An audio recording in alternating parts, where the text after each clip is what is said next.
masses of prosperity work here in the US network. Most of it is helping UK exporters access American markets and trying to bring American investors into the UK.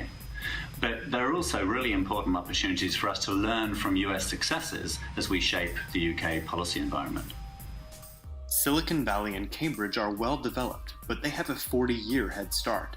The map across the United States is far more varied, and there are a number of city hubs which are at various stages of development.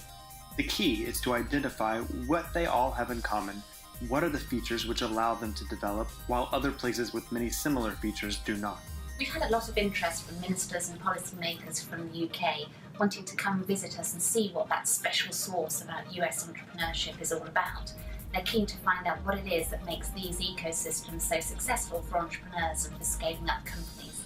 So we wanted to find a way to link up with good ideas and best practice from the US and feed that into UK policy making, where there's already a lot of great initiatives and some really good ideas. We want to make sure we're capturing the very best and giving the best boost to our startup community back in the UK. We also wanted to link up existing initiatives from UKTI, from the Science Innovation Network, and from others working on prosperity throughout the Foreign Office network here in the US, making sure that we're channeling that really effectively back into UK policy making.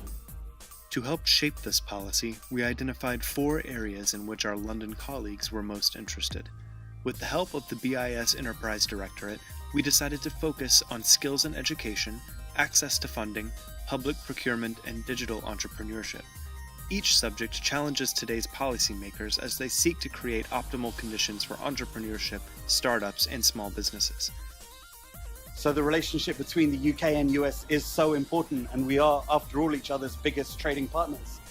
And there's a fantastic sense of entrepreneurship and startup culture throughout the US, but it does differ by state, and even within the same state. To facilitate interactive discussions despite the ocean between us, we decided to undertake a series of webinars after getting senior buy-in from London.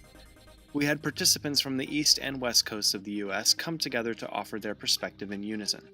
This geographic pantheon of expertise helped disabuse everyone of the notion that each US hub functions in a similar manner. There was great value from establishing that some hubs were evolving in the same way the UK is, and were addressing the same issues. Conversations like these are an important method of calibrating policy formulation, ensuring we're moving in the right direction.